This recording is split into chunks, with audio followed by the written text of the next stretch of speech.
This period begins with the United States becoming a world power, and it ends with the United States as a world power. So the definition of who the United States is changes dramatically during this period because we go from being a country, in essence, that has developed fully, right, by 1890. By 1890, there's no longer a frontier line in American life. But by the end of the Second World War, America is a superpower, along with the Soviet Union. So one of the things to understand is the growth in America's role in the world changes dramatically during this period, right? I'm going to go through, like I have been, block to block, topic to topic. So that way, every time you get a set of notes down, I can go to the next spot, right? And I'm going to start with the same theme that I've kind of been going with in the beginning of these all the way along. And let's talk about America and the world, and our role in the world, because it's becoming so much more important during this period, right? And I'm going to ask you guys a question. Would you like for me to go do America's role in the world in this period, and then step over here and say, well, in the next period, right, that changes, and keep doing it that way, right? I think that would make it go quicker. I think it would be easier to understand because you're seeing the whole timeline for each topic, okay? By 1890, because there's no longer a frontier line, and because of the growth of American industry, Americans are looking outward for the first time. Now, there's a variety of reasons for this. Of course, we've just mentioned one, the growth of American industry becoming more global, right? American industry reaching out to other parts of the world for the first time. Second, the United States has an interest in spreading American values wherever American business goes. Third, there's a race that's ongoing in a global context, right? The European powers are carving up spheres of influence in Southeast Asia. They are creating colonies in places like Africa and parts of the Middle East. And so what we need to really understand is that the United States is a part of this larger whole as a process by 1890. Probably the person who epitomizes this more than anyone else is a thinker, a Navy man by the name of Alfred Thayer Mahan. And even though we have TR under politics and power, I think we need to put Roosevelt here too, okay? Roosevelt's a disciple of Mahan, and here in a moment we're going to talk about Roosevelt really being the first president of the 20th century, right? But also the first president to think of America as a global power, okay? What Mahan wanted for America is not just for America to be competitive on the world stage, but for America to sort of adopt the British model. He was not just a Navy man and not just a thinker, but also a historian, right? In his book on sea power, which is really about the development of the British Empire and therefore the development of the British Navy, right, really begins this process of giving us an understanding of where American foreign policy is going to go in the years leading up to World War I. What does Mahan want to do? Well, Mahan wants to extend America's global reach. How do you do that? Well, you acquire islands in the Pacific that enable you to do what? Use them as coaling and refueling stations so that you can open up yourself to economic trade with markets in places like East Asia. Second, you expand the power of the U.S. Navy, okay, so that you can do what? Protect your interests globally, right? Third, you also want to do something else that's really important, right? You want to build an Isthmian canal. Why? So that you don't have to sail around South America, right? So that you can put two navies to have a sense of security on the one hand, right? But so that you can also encourage and foster the growth of trade without having to sail around South America. Goods and services come more quickly. The Atlantic fleet can more easily be sailed through the Gulf of Mexico, through the Caribbean, through the Isthmian Canal into the Pacific to aid the Pacific fleet, right? So what Mahan is saying is essentially we think of it as the beginning of American imperialism, but it also extended American business interests and American cultural interests too, right? The end result of that brings us into the Spanish-American War. But there's a couple of other reasons at work here. And I should have put this under the economy, and I didn't, and I'm going to add it, okay? And that's the real understanding of the importance of tariff policies.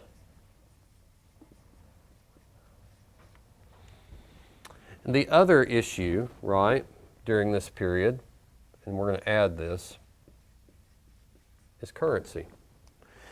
Now, one of the things to understand about, and I apologize for moving around a lot, but one of the things to understand about why we get involved in the Spanish-American War is tariff policy.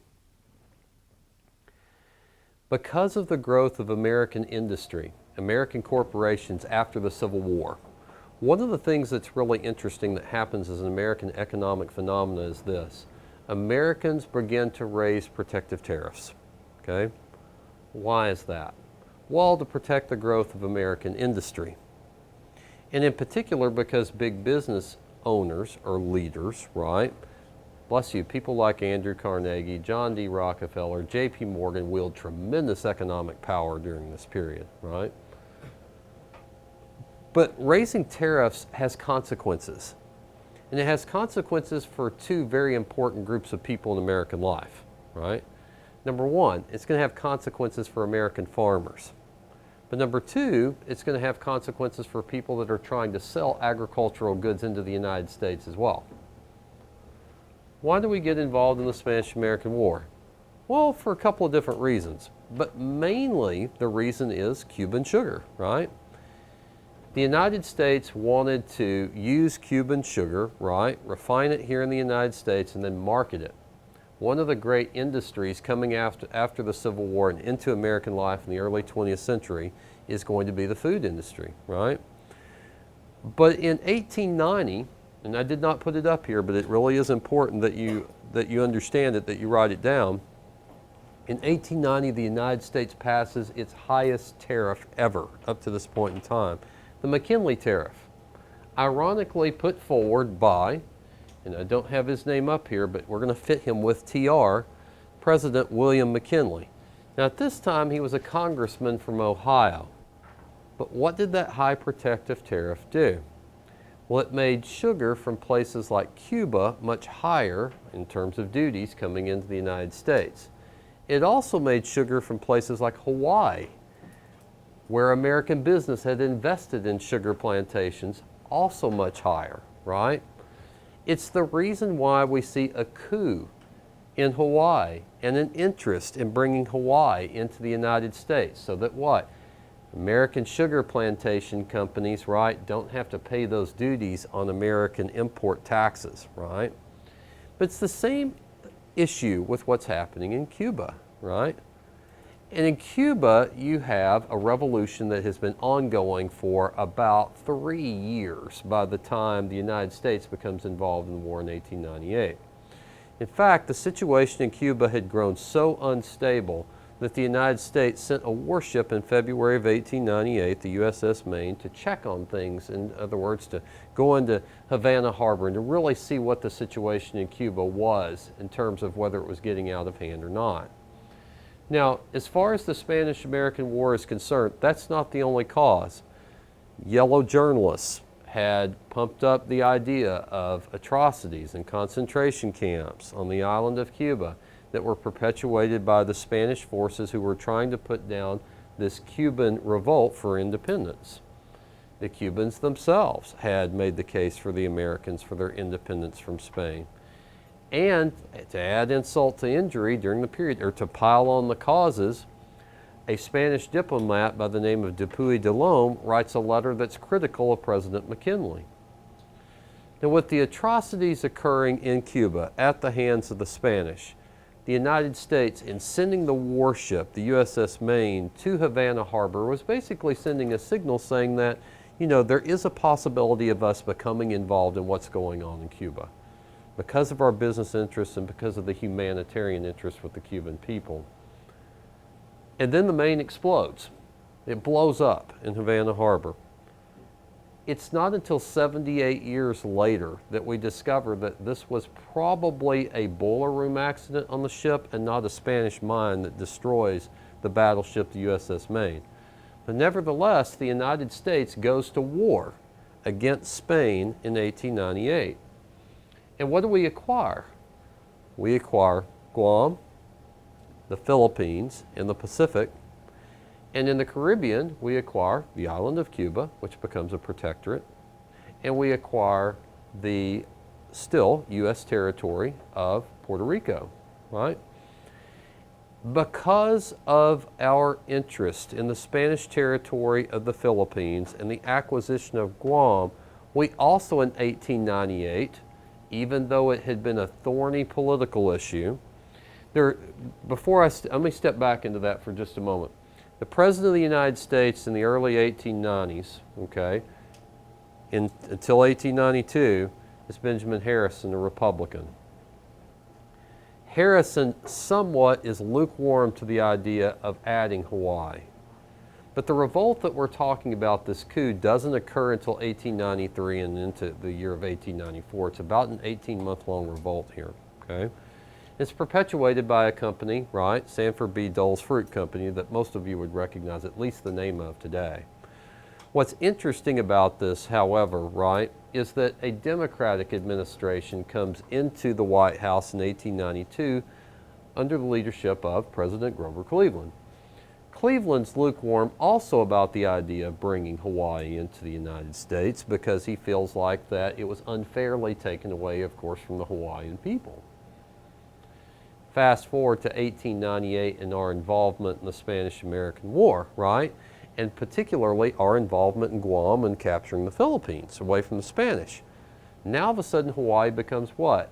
With Pearl Harbor, a much more strategic naval objective for the United States to possess in the Pacific, right? And so, ironically enough, when William McKinley becomes President of the United States, and during the Spanish-American War that he oversees a year and a half into his term, right? Remember, he was the congressman from Ohio that had raised the tariffs that led to the coup that brought Hawaii, right, into the hands of interest of the United States. But because of the Spanish-American War and the acquisition of the Philippines and Guam, and because of the business interest in Hawaii, we actually annexed Hawaii in 1898 at roughly about the same time that we bring the Spanish-American War to a conclusion. Here's the problem with doing that. We had promised both the Cubans and we had also promised the people of the Philippines that we would grant them their independence, though we never gave either place, right? We had not given them any assurances about when that would happen. From 1899 to 1902, for 3 years, we fight what is referred to as the Filipino insurrection. About 250,000 Filipinos die, and a large number of American troops are killed as well in trying to subjugate the Philippines. Now what's interesting is we don't actually allow the Philippines to have their complete independence from the United States until after the end of the Second World War. We also claim Cuba as a protectorate as well, though we give Cuba more self-government after 1909. In 1917, we recognize the people of Puerto Rico or Puerto Rican residents as U.S. citizens for the very first time. So the relationship that we have that begins with the Spanish-American War, right, is a really interesting one because the Filipino insurrection really did two things. First, it led Americans to question the role of American power in expanding into different parts of the world. The second thing that it led to was a debate over just that idea. We have people like Mark Twain, for example, and George Hoar, who is a U.S. Senator, who are opposed to the idea of American expansion and not giving people such as the Filipinos their complete independence. But then on the other hand, we have people who are imperialists. I would say Theodore Roosevelt would fall into that category quite easily, right? People that are interested in expanding American influence and American power in other parts of the globe. It's also interesting, I did not put this up here, but in 1900 we also issued the open door notes. So with the acquisition of the Philippines, we also do what? We also open up China further to Western interests as well. Now this is going to come back to bite us at the end of the Second World War and the beginning of the Cold War. But the United States begins the process, right, of furthering Western spheres of influence and interest in trade with China during this period, right? In 1903, the United States fulfills another wish of the imperialists. By this time, McKinley had been assassinated in 1901, and now Theodore Roosevelt, who had been his vice president, is now the president of the United States. And one of the first acts of Roosevelt's administration in foreign policy, and there are two of those that are really important, is in fact the acquisition of Panama Province from Colombia. Now keep in mind, in acquiring Panama, we incite a Panamanian rebellion to break the province away from the nation of Colombia. Roosevelt had offered to buy the Panama province, but the Colombians refused to sell it. So therefore, we conveniently start a revolution in Panama to get the province or the land that we want. Once we give the Panamanians their independence, at least nominally, right, then they broker an agreement with us, right, to get a 53-mile strip of land so that we can, in fact, build the Panama Canal. And from 1903 to 1914, for 11 years, in fact, right up to the beginning of the First World War, the Panama Canal is being built, and on the eve of World War I is open for business for the first time. Also, as far as our role in the world is concerned during this period, America reluctantly becomes involved in the First World War. When World War I breaks out in Europe, due to militarism on the European continent, the competition between the European powers and the scramble for Africa and carving up spheres of influence in Southeast Asia, we have to think for just a moment, right, that alliance systems were created because of the European powers beginning the process, and this has to do with militarism, of building up large standing armies and navies. In essence, the European powers began the process of fearing one another. They were in competition because the European powers, for the most part, of course, are, with the exception of Britain and Germany in the north, right? These are powers, France included among their number, right, who needed more natural resources for their industries. So there's this competition for resources around the globe and for colonies, right? But the other thing that's at work that gives World War I probably its chief cause is nationalism in places such as the Balkans and Southeastern Europe, and that's really where the war begins. When the war begins, the United States has no active involvement in the war, okay? It's only after the British blockade of Germany and Germany's use of unrestricted submarine warfare that the United States begins the process of getting more and more involved in the First World War. In 1915, the Lusitania, a British passenger liner with 128 Americans on board, is torpedoed and sunk off of the coast of Ireland, and all of the Americans pretty much on board are killed. Even then, Woodrow Wilson, who has stated a policy of neutrality, the next year in 1916 runs for the presidency trying to keep America out of the war, right?